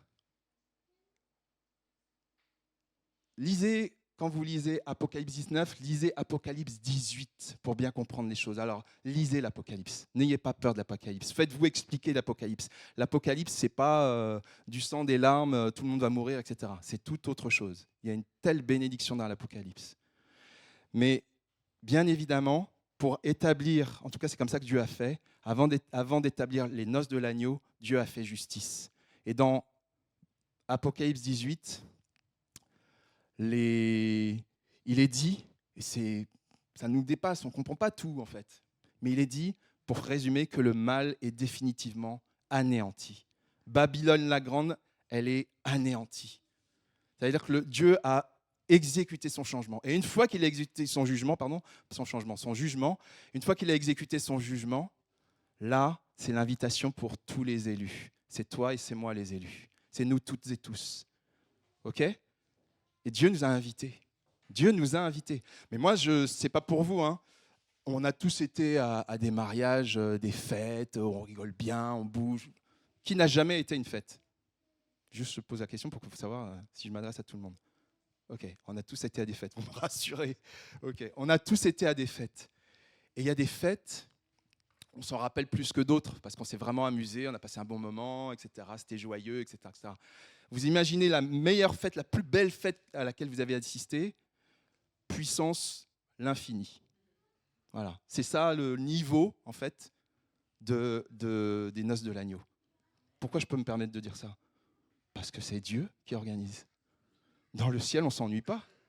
Dans le ciel, c'est la paix, c'est la joie, c'est la guérison. Il est écrit dans la parole, aussi dans l'Apocalypse, qu'il n'y aura plus de peine, il n'y aura plus de mort, il n'y aura plus de maladie, il n'y aura plus de souffrance. Comment on peut passer une fête avec Dieu où on s'ennuierait ? Ce n'est pas possible. Ils ont un niveau de méga fête qu'on ne connaît pas. Donc, c'est à ça que le Seigneur t'invite. C'est à ça que le Seigneur m'invite. C'est ça la perspective. Ce n'est pas juste la terre, c'est la perspective, elle est là-haut. On n'aura pas les mots. Moi, je pense qu'on sera... On n'a jamais vu, on ne sait pas, on n'imagine pas. Et ça va être un feu d'artifice. Mais moi, ce qui me touche aussi, c'est que alors, ce que je ne comprends pas, ce que je n'ai pas réussi à comprendre, peut-être que quelqu'un a compris, on va être en même temps les invités et en même temps l'épouse. C'est bizarre. On est soit l'épouse, soit les invités. Moi, je ne peux pas l'expliquer. Sauf que la parole de Dieu le dit comme ça, si j'ai bien compris. On sera en même temps l'épouse, l'Église c'est l'épouse, et en même temps les invités. C'est bizarre, on n'a jamais vu ça dans un mariage. Mais ça montre aussi comme quoi ce mariage, ces noces sont particulières. Et l'épouse, je vais vraiment avancer là-dessus, mais c'est super important. L'épouse, quand on dit l'épouse, mes frères et sœurs qui êtes célibataires, je vous bénis. L'épouse, l'époux, le Seigneur, c'est une bénédiction qu'il a pour vous. Que le Seigneur vous donne la paix, la joie, la patience. Miyaja, c'est ça, Miyaja. Voilà, Miyaja. On prie pour ton fiancé, ton futur fiancé, ton futur époux. Mais vraiment, l'épouse, c'est le degré d'intimité, le plus fort qui soit entre deux êtres. D'intimité. Mais pour être une épouse, c'est pas une enfant. Une épouse, elle s'est préparée, elle a grandi, elle a appris, elle s'est préparée.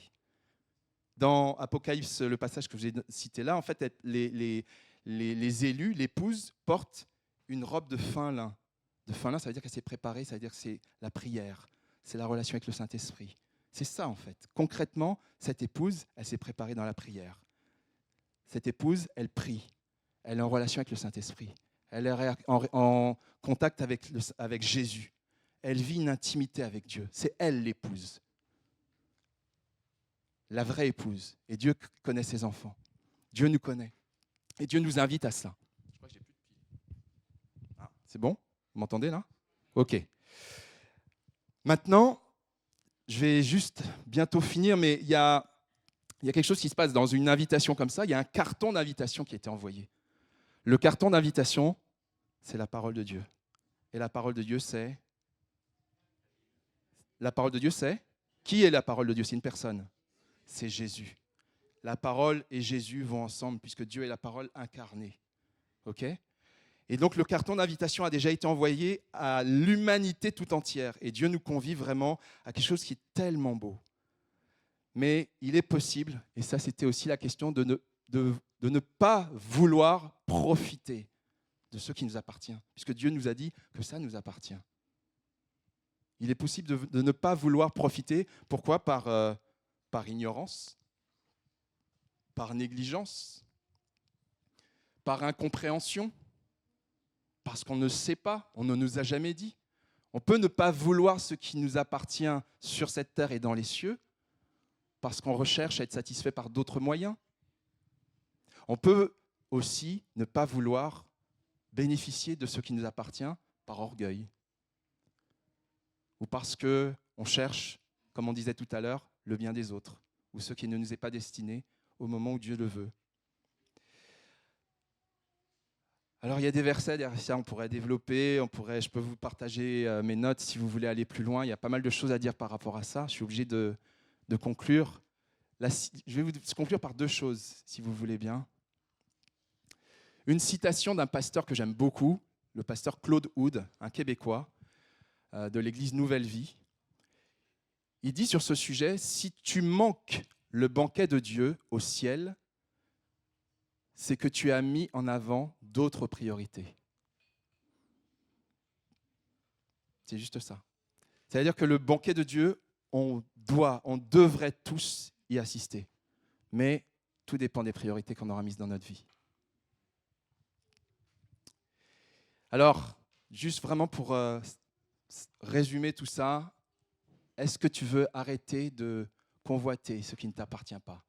Est-ce que tu veux saisir ce que le Seigneur lui-même prépare afin d'être prêt pour le mariage de Christ et son épouse.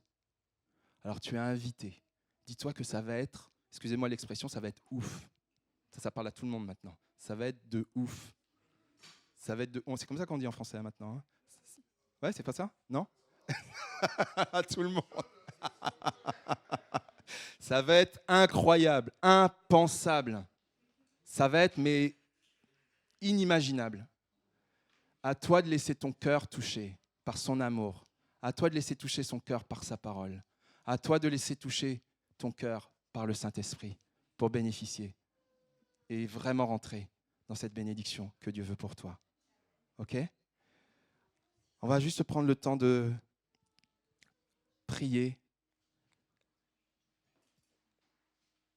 et puis de chanter, parce que j'avais vraiment aussi un chant à cœur par rapport à ce message. Dieu merveilleux, tu es si saint, si bon, si riche, si grand, si glorieux. Tu as préparé les noces de l'agneau pour nous. Tu as préparé de telles bénédictions déjà sur cette terre, de te connaître, de marcher avec toi, d'avoir ta parole, d'avoir des frères et sœurs en Christ, d'avoir des gens autour de nous. Et même si nous sommes seuls, mais toi tu es avec nous. Tu nous aimes, tu prends soin de nous. Tu es fidèle, tu es grand et glorieux. Alors ça va être tellement incroyable, nous voulons te bénir et te célébrer, Dieu Saint. Ça va être tellement incroyable dans le ciel, mais en attendant le ciel, nous voulons nous préparer. Ton Église veut se préparer. Pardonne-nous, pardonne-moi. Si je n'ai pas préparé ma robe de fin lin, cette robe de prière, cette robe de communion avec toi, cette robe de communion avec le Saint-Esprit, c'est ça que tu vas regarder. Tu vas regarder l'état de mon cœur, de nos cœurs. Et je te remercie pour l'accès que tu nous donnes à toutes et à tous. Celles et ceux qui sont sur YouTube, celles et ceux qui écouteront après, peu importe, de toute éternité, ta parole s'accomplit. Parce que même si on dit « je ne veux pas », mais tu appelles d'autres pour qu'ils puissent bénéficier. À toi l'honneur et la majesté. Sois sanctifié et sois vraiment béni, Dieu Saint. Amen. Amen, Dieu Saint. Amen. Merci Georges. On va se lever pour chanter ce chant que tu avais choisi pour finir. Un jour dans tes parvis, mieux que 1000 ailleurs. Alors participez à faire la fête, prenez vraiment les instruments et on va chanter ce chant.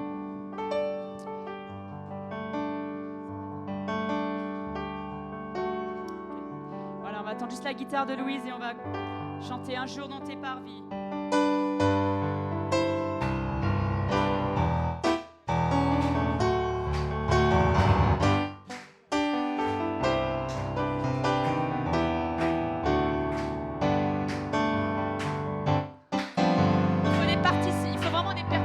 Parce que là on n'a pas grand chose, un petit caron. Allez les enfants, on y va. Un jour dans tes parvis, vaut mieux que 1000 ailleurs.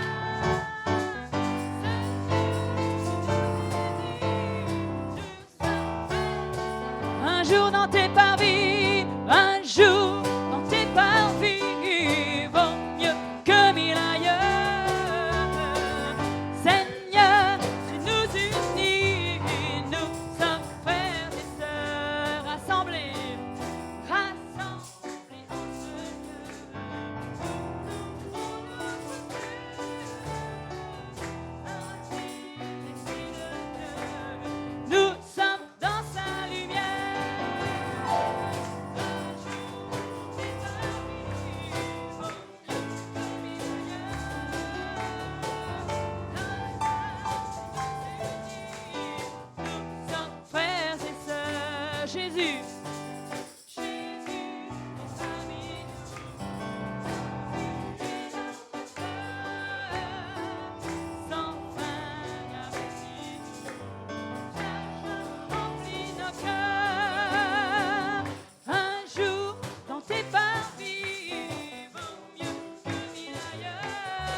Bientôt.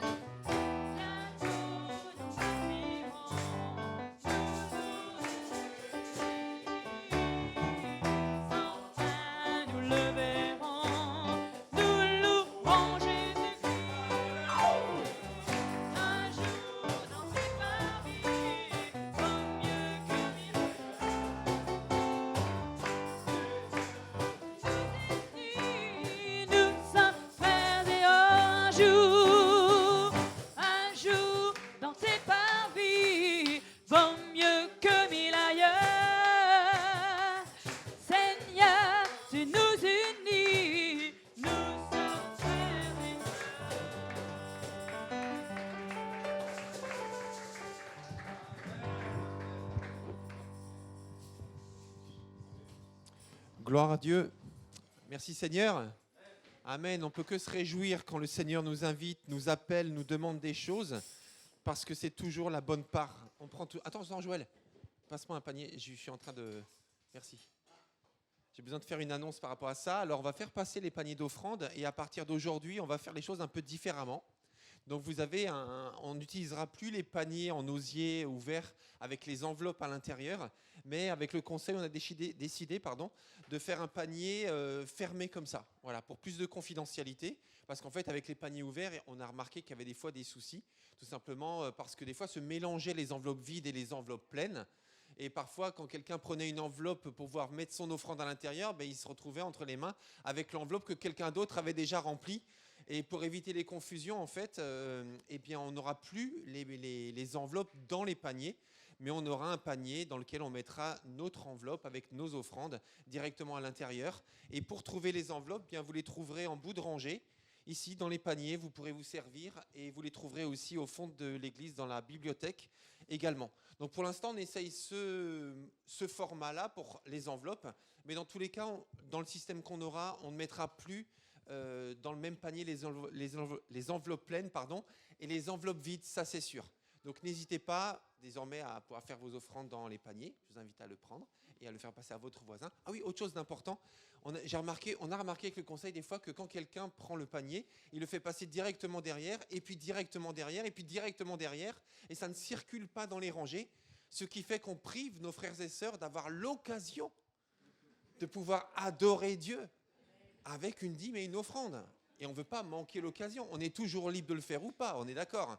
Et à la liberté totale. Mais par contre, il faut au moins qu'on nous donne l'occasion de le faire. Donc, s'il vous plaît, au nom du conseil, pensez à faire passer le panier à votre voisin. Et même si vous ne mettez rien dedans, c'est pas grave. Vous passez à votre voisin quand même. Et s'il ne met rien dedans, il passe à son voisin. Il n'y a pas de problème. Mais donnez l'occasion à chacun d'avoir le panier entre les mains. On est d'accord là-dessus ? Est-ce on est OK ? Super, merci beaucoup. Voilà, donc le panier des dîmes et offrandes circule pendant ce temps-là. Les amis, c'est les annonces que je vous ai envoyées hier, l'équipe technique ? Super, merci. Autre chose, alors attendez. Déjà, attendez, voilà, je vais ouvrir mon document. Voilà, c'est ça. Hop, c'est plutôt comme ça. Voilà, c'est ça. OK. Alors, je voudrais beaucoup vous remercier tous. Parce qu'effectivement, dimanche dernier, je n'étais pas parmi vous, mais j'étais en train de relever le défi sportif que vous voyez sur l'affiche là. Et ça s'est bien passé. Donc je veux vous remercier pour plusieurs choses. Tout d'abord, premièrement, pour votre soutien amical, pour vos prières. Voilà, c'est ça. Ça, c'était le passage de la ligne d'arrivée. 6h16 d'efforts ininterrompus. Merci. En tout cas, c'était quelque chose. C'était la première fois que je faisais un effort sportif aussi long. Donc 6h16, c'était quelque chose. Mais grâce à Dieu, j'ai pu finir. Et c'était ma crainte quand même de ne pas avoir la ressource pour terminer. Je vous le dis franchement. Et donc merci pour vos soutiens amicaux. Merci pour vos prières. Merci pour vos dons financiers. Pas pour moi, mais pour Madagascar. Parce que j'ai appris aussi que dimanche dernier, il y a eu plus de 400 € qui ont été récoltés rien que dans l'église de Pontoise pour nos frères et sœurs à Madagascar. Donc merci pour eux. Et les dons sont encore possibles jusqu'à la fin du mois de juillet, donc jusqu'au 31 juillet. Le lien fonctionne, le QR code fonctionne, la page de la cagnotte reste ouverte jusqu'à la fin du mois de juillet. Vous pouvez encore donner pour soutenir cette famille qui s'investit entièrement pour servir le peuple de Madagascar. Voilà, donc ça c'est... voilà, je voulais vraiment vous remercier. Et voilà, je vous montre quand même la médaille. Elle est là, voilà. Donc c'est aussi votre médaille. Voilà. Je voulais vous la montrer parce que c'est la vôtre, on l'a gagnée ensemble. Donc merci à vous. Je la laisse là si vous voulez vous la mettre autour du cou, vous faire un selfie avec, c'est la vôtre. Vous avez franchi la ligne d'arrivée avec moi, j'étais avec vous, on était ensemble. Donc voilà, je voulais vraiment vous remercier parce que vous êtes au top et je suis fier d'être dans une église comme celle-ci, moi je vous le dis franchement. Donc voilà, ensuite pendant l'été, puisqu'on arrive au mois d'été, la bibliothèque de prêt est disponible, bien sûr, comme tout le temps, mais je tiens vraiment à vous encourager à emprunter des livres, c'est gratuit. Pour lire pendant l'été, il y a tout type de livres, des petits livres, des grands livres, voilà, tout des témoignages, des livres d'études, des livres sur la prière, des bandes dessinées aussi absolument, sur la famille, sur le couple, vous avez vraiment de tout. Donc il suffit de prendre un livre, vous notez voilà, vous notez votre nom à l'intérieur du cahier de prêt. Voilà, avec la date où vous empruntez ce livre. Et vous avez minimum 3 semaines, parce que pendant l'été, on augmente un peu Marie-France, c'est ça? Oui. Et puis après, il faut penser à la ramener aussi, évidemment. Donc, mais comme vous avez mis votre nom et votre téléphone et la date, eh bien Marie-France se chargera de rester en lien avec vous pour que vous puissiez ne pas oublier de rapporter le livre. Mais enfin, ne vous en privez pas, parce que l'été, c'est vraiment le moment de lire aussi. Donc voilà. Alors cette semaine, on se retrouve mardi à 20h30 et on va faire une marche de prière. On l'a déjà fait il y a 2 semaines. La semaine dernière, il y a 2 semaines, c'est ça. Et là, on va refaire une marche de prière. Et je tiens à dire que, en fait, c'est Elsa qui l'a proposé. Et je le dis pourquoi. C'est Elsa, une des filles d'Amélie. Parce qu'en fait, on veut que les enfants s'investissent, qu'ils se sentent concernés, qu'ils soient force de proposition. Et comme on a fait une marche de prière il y a 2 semaines, eh bien, Elsa s'est dit, mais pourquoi, étant donné l'actualité des banlieues, pourquoi est-ce qu'on n'irait pas faire une marche de prière près des quartiers chauds de Pontoise et qu'on puisse prier simplement pour la paix de Dieu dans les quartiers, pour, voilà, pour que la justice soit faite aussi dans le contexte actuel et simplement pour que la paix règne sur Pontoise. Et on ne peut que dire oui à ça, de toute façon. Donc mardi, ce sera Patrick qui va animer le temps de prière. Et donc on va se donner rendez-vous ici à 20h20. Donc prenez avec vous des baskets. Si jamais il pleut, prenez un parapluie. Ce n'est pas parce qu'il pleut qu'on ne va pas sortir. Donc prenez des vêtements adaptés à la circonstance. Et on va faire une marche de prière dans les rues de Pontoise et en particulier près des quartiers sensibles. Voilà, donc ce sera mardi soir à 20h20, rendez-vous ici. Et je compte sur vous pour qu'on soit nombreux à prier pour notre ville. Amen. Alors vous habitez peut-être Pontoise ou peut-être pas, mais c'est la ville de votre église. Donc c'est notre ville. Et dimanche prochain, on se retrouve pour notre culte ici à 10h30 et ce sera moi qui aurai le plaisir de vous partager la parole de Dieu comme Georges l'a fait ce matin. Merci Seigneur. Je vous invite à vous lever et on va clôturer ce culte par la prière, même si on continue dans la prière puisque c'est une journée de jeûne et de prière. Et pour tous ceux qui peuvent rester, eh bien, on se retrouve d'ici à peu près 15-20 minutes pour intercéder ensemble tout simplement.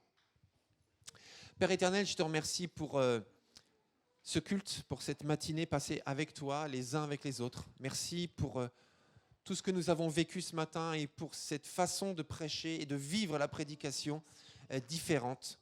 Et merci pour la créativité que tu donnes aux uns et aux autres. Merci aussi pour ta parole qui est vie, qui est espérance, Seigneur. Et nous voulons l'appliquer parce que c'est en l'appliquant qu'elle change tout. Tu l'as dit toi-même, Georges l'a rappelé, que ta parole ne revient pas à toi sans avoir produit l'effet que tu as voulu. Et c'est pour ça que nous voulons la prendre au sérieux et l'appliquer.